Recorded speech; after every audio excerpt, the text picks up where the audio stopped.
Imagine estar em um estádio onde o público vai à loucura não por gols, mas por gladiadores em batalhas épicas ou feras selvagens enfrentando homens corajosos. Bem-vindo ao Coliseu, o coração pulsante do entretenimento da Roma Antiga. No vídeo de hoje, vamos explorar como era realmente assistir aos jogos neste monumento icônico, desde os espetáculos grandiosos até os detalhes da experiência de quem sentava nas arquibancadas. Prepare-se para viajar no tempo e descobrir a Roma como você nunca viu antes. Primeiro, recebimento dos ingressos. Os ingressos para os jogos no Coliseu, conhecidos como tesserai, eram distribuídos gratuitamente, mas o acesso era cuidadosamente controlado. Esses bilhetes determinavam onde cada indivíduo se sentaria, seguindo as rígidas divisões sociais de Roma. Quando um grande evento era anunciado, o entusiasmo tomava conta da cidade. No dia do espetáculo, as ruas ao redor do anfiteatro se enchiam de romanos ansiosos, comerciantes ambulantes, oferecendo alimentos, bebidas e amuletos, e artistas de rua entretendo a multidão. Os jogos muitas vezes coincidiam com festivais religiosos ou feriados públicos e podiam durar vários dias ou semanas. Por exemplo, o imperador Tito celebrou a inauguração do Coliseu com 100 dias consecutivos de espetáculos, que incluíram combates de gladiadores e apresentações com animais selvagens. O poeta Juvenal, em suas sátiras, fez referência ao fascínio dos romanos por essas celebrações, ao cunhar a famosa expressão pão e circo. Ele criticava como o povo romano parecia mais preocupado em obter alimento e diversão do que em participar da política ou das questões do Estado. Segundo, a organização nas arquibancadas à chegada ao Coliseu era marcada por um sistema eficiente. Os 80 portões numerados permitiam que milhares de pessoas entrassem e encontrassem seus lugares rapidamente. A localização do assento era determinada pela posição social do espectador. Os mais privilegiados, como os senadores, ocupavam o pódio, próximo à arena, onde a visão era perfeita. Esses assentos eram decorados com mármore e outros elementos luxuosos, destacando o prestígio dos ocupantes. A classe equestre, composta por cavaleiros, ocupava a primeira fileira superior, uma área ainda próxima, mas menos exclusiva. Os plebeus se acomodavam no Medianum Secundum, a seção intermediária. Essa área era dividida em duas partes: a inferior para plebeus de maior status e a superior para as classes mais baixas. Mulheres, exceto vestais, estrangeiros e libertos ficavam nos níveis superiores, chamados de Medianum Summum. Esses lugares, mais distantes, ofereciam uma visão menos privilegiada. Apesar da hierarquia, a arquitetura do Coliseu era projetada para que todos os espectadores tivessem uma visão clara dos eventos. Terceiro, a engenharia e a arquitetura do Coliseu. O Coliseu era uma obra-prima da engenharia romana. Seu formato elíptico, com 189 metros de comprimento e 156 metros de largura, garantia que todos os espectadores, independentemente de sua posição, tivessem uma visão clara da arena. Uma das características mais impressionantes era o velarium, um sistema de toldos gigantes, operados por marinheiros romanos. Essas lonas protegiam o público do sol intenso e do calor, tornando a experiência mais confortável. Além disso, o Coliseu contava com corredores amplos e bem ventilados, que permitiam o fluxo rápido de pessoas.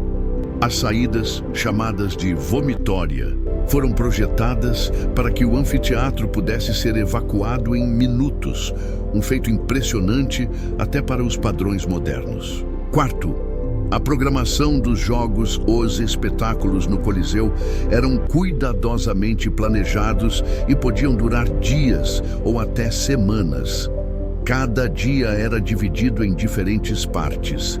Manhãs, caçadas de animais selvagens, conhecidas como venationes. Leões, tigres, elefantes e outras criaturas exóticas eram trazidos de todas as partes do império para esses eventos. Intervalos.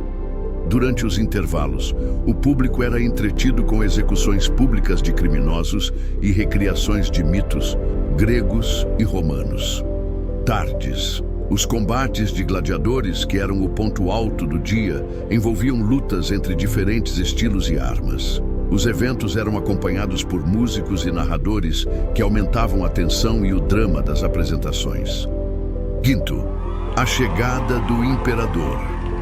Entrada do imperador era um dos momentos mais aguardados.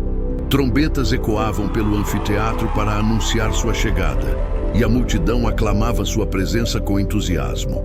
Ele se posicionava em um assento de honra, cercado por sua comitiva. A entrada do imperador marcava o início oficial dos jogos. Autores como Suetônio e Plínio, o Jovem, descrevem como a presença imperial encantava a plateia, elevando a atmosfera de euforia. Curiosidades adicionais sobre o Coliseu. Toldos gigantescos protegiam o público.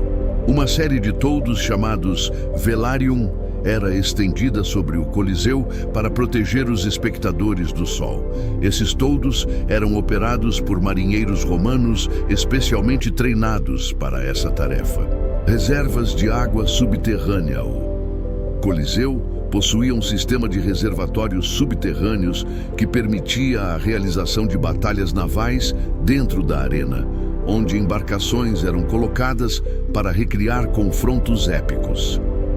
O destino das arenas. Após os jogos, depois dos eventos, a areia da arena era completamente trocada para garantir que o próximo espetáculo ocorresse em um ambiente limpo e sem vestígios dos combates anteriores. Entrada secreta para o imperador ou imperador tinha um acesso exclusivo ao Coliseu, chamado de Porta Triunfalis.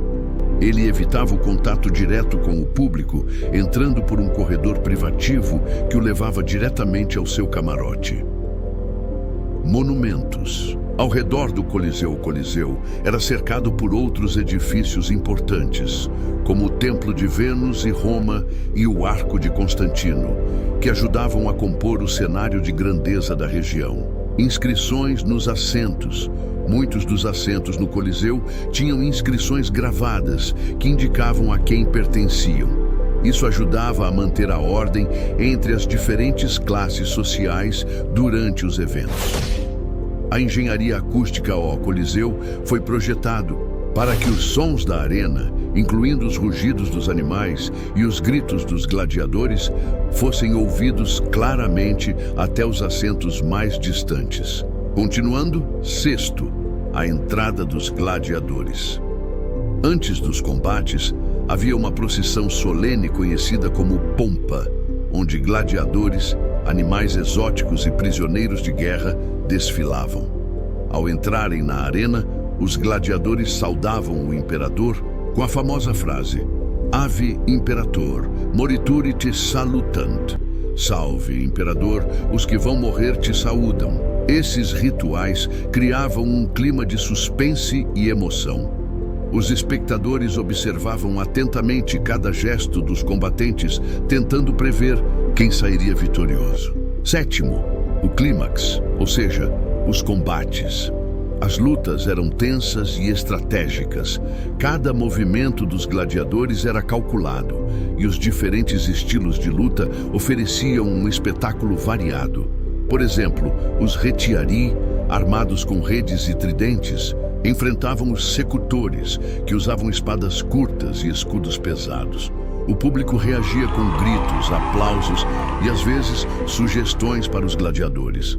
O destino do perdedor frequentemente dependia do polegar do imperador, virado para cima ou para baixo, decidindo entre a vida e a morte. Oitavo, intervalos cheios de ação. Durante os intervalos, o Coliseu se transformava em um palco para outros tipos de entretenimento. Execuções públicas. Criminosos condenados eram frequentemente forçados a enfrentar animais selvagens ou participar de recriações de mitos. muitas vezes levando a mortes violentas e espetaculares. Lutas inusitadas. Anões e mulheres participavam de combates para entreter o público, muitas vezes em encenações humorísticas ou simbólicas. Em algumas ocasiões, o anfiteatro era inundado para encenar batalhas navais simuladas, um espetáculo que impressionava pela complexidade e inovação. E por último, o encerramento e a saída ao final dos jogos, a arena era limpa e os gladiadores vitoriosos eram recompensados. Dependendo do evento, os prêmios variavam de coroas de louro a riquezas significativas, ou até mesmo a liberdade para aqueles que eram escravos. A saída do Coliseu era organizada de maneira impecável, com milhares de pessoas dispersando-se rapidamente pelas 80 entradas. O fim do espetáculo gerava conversas animadas nas tabernas e banhos públicos, mantendo o espírito do evento vivo por horas ou até dias. A importância cultural do Coliseu, além de ser um centro de entretenimento, o Coliseu simbolizava o poder e a grandeza do Império Romano. Ele era uma demonstração de como Roma dominava não apenas militarmente, mas também culturalmente, criando espetáculos que impressionavam tanto os cidadãos quanto os estrangeiros. Curiosidades extras sobre o Coliseu e espetáculos noturnos. Alguns jogos eram realizados à noite, com tochas e fogueiras iluminando a arena, criando uma atmosfera ainda mais dramática. Grafites antigos nas paredes do Coliseu foram encontrados, grafites feitos por espectadores da época, registrando suas impressões sobre os jogos e os gladiadores. Animais exóticos. Durante os séculos em que o Coliseu esteve ativo, estima-se que milhares de animais selvagens foram usados nos espetáculos, muitos deles levando espécies à extinção em algumas regiões. O impacto ambiental, a logística para trazer animais e materiais para os jogos era gigantesca, envolvendo rotas comerciais por todo o Mediterrâneo. A destruição parcial do Coliseu. Grande parte das pedras do Coliseu foi reutilizada na construção de outros edifícios de Roma. Assim era assistir a um dia de jogos no Coliseu, uma experiência que misturava espetáculo, tensão e celebração. Se você gostou deste vídeo, deixe seu like e inscreva-se no canal para mais conteúdos como este. Nos vemos no próximo vídeo.